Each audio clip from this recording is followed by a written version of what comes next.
Hey everybody, how's it going? I know videos are supposed to get better and better, but I have some thoughts and I don't know that they'll ever get into a traditionally edited video. So I thought, what if I just casually chatted and uploaded it with no editing and no anything? And you might say, that's a terrible video, Anthony, but at least it'll get done.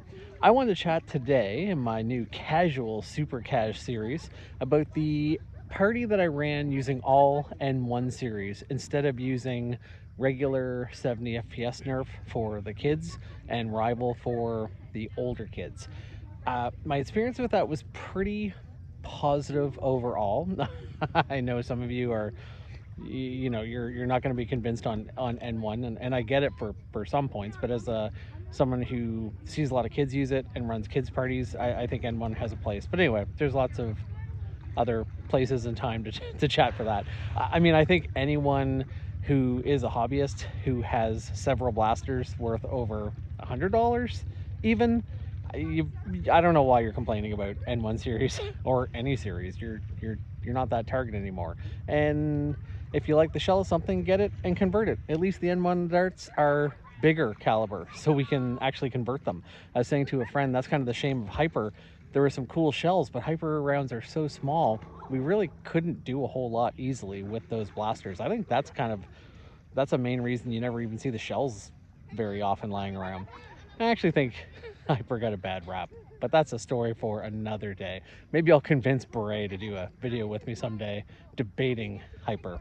I would like that. So back to this party I ran.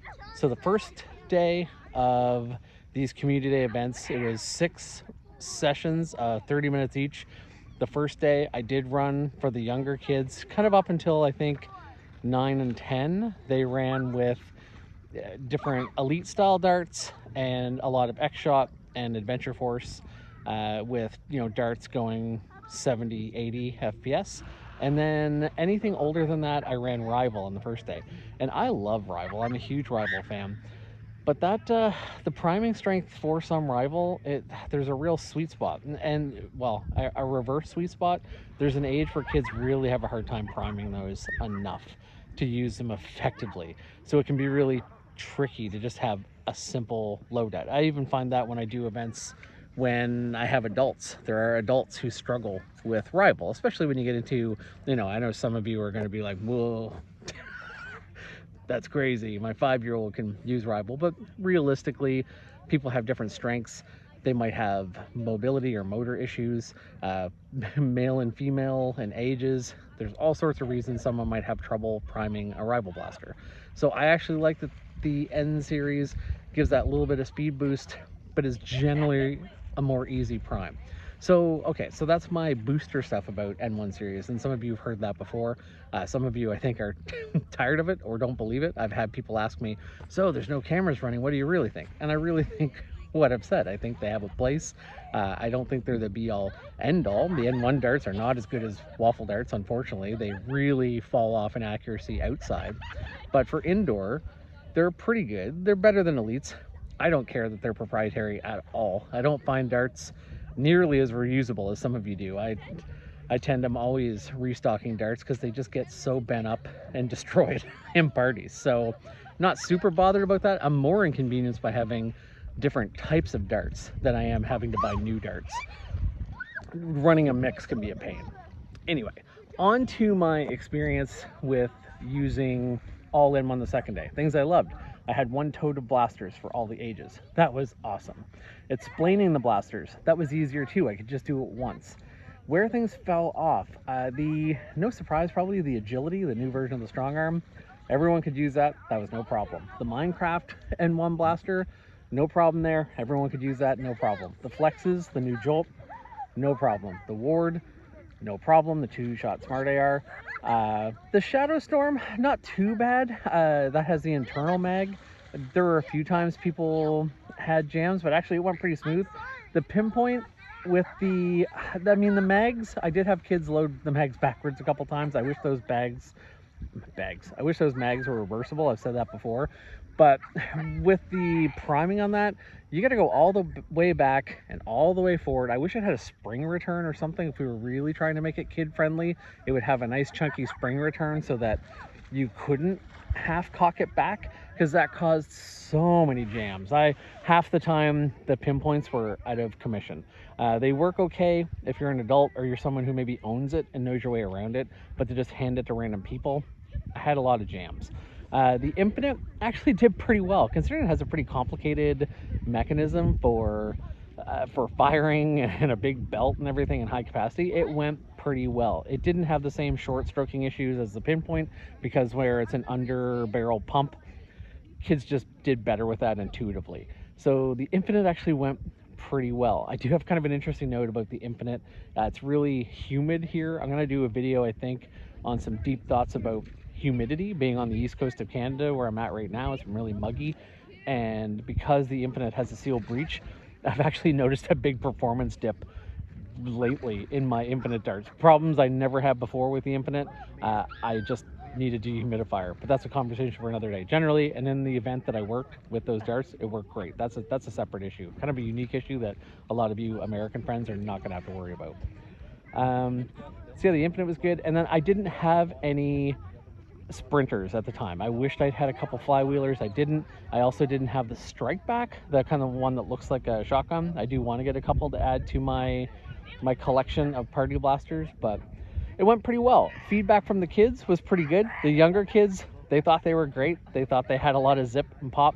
The older kids, even though the FPS is close, a few of them were like, oh, I thought there'd be Rival, or they were wondering if I had Rival, because they've heard of Rival, they know of Rival, and I live in an area where kids know almost nothing about any blasters, but Rival kind of cuts through that. They did know about Rival, and they were kind of looking for it a little bit, even though with the play space I set up, it didn't really matter. I definitely noticed the erratic nature of the N1 darts past that 30 feet. They really, it's almost like they were designed to be accurate to a point and then veer off. Because when I tested home, I can actually hit things pretty accurately. I know some people and some YouTubers have not had that experience, but that's been my experience. But in a longer gym, you really see the shortcomings. Even though they have the higher FPS, they don't get the range. So that was a bit of a struggle. But would I do it again for a party scenario or running a party and for the simplicity of it? Like, I bought 5 Infinites. I'm planning on getting 5 Sprinters. I want to simplify things, so maybe I only have 4 types of blasters so I can speed up. Like, I'm running games where I have 30 minutes to get maybe 12, 15 kids up to speed, and I want them to be able to play a couple games and then get them out. So I can't have everything be really different. But I like a little bit of variety. So I think I'm going to stick to that plan. So even though it wasn't perfect with the N1 series blasters, it worked well enough for me, because generally when I go, I have a couple totes. I have such a variety of blasters, and if you have the Rival blasters out and you're not letting the younger kids use them, it's all they want to use, and they just can't. I'll tell them, like, if you can prime it, you can use it, and they can. But it just causes a lot of complications. So I think there's still potential for using those N1 blasters as my party business blasters. If you're curious about, if you don't have any N1 blasters yet and you're curious about them, I would still recommend checking them out. I've seen Tag, that old Nerf guy, he did, that's his wording, not mine.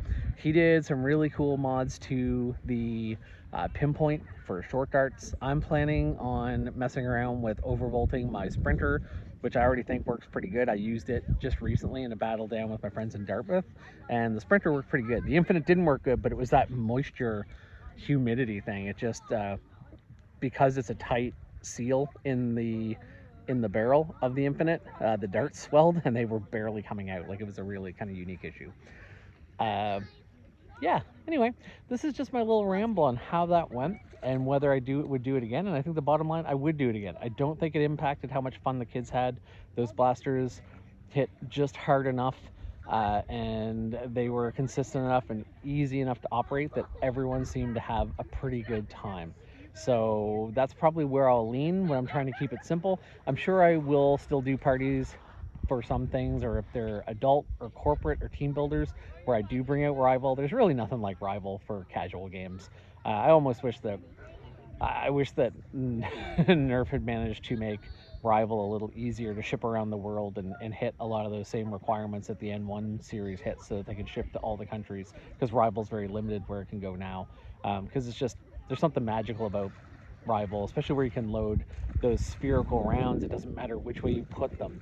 It doesn't, it's just a lot easier generally to load things and on jam things and explain things. At least it's one less thing to worry about when you're not fighting to teach someone the orientation of a dart if it's a round sphere. But anyway, all right, that's been my ramble at the beach.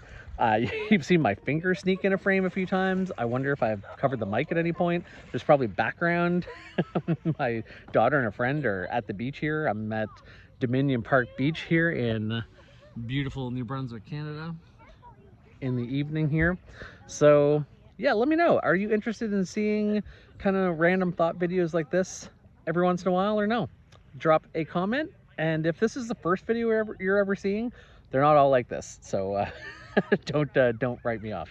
All right, till next time, everybody. Bye-bye.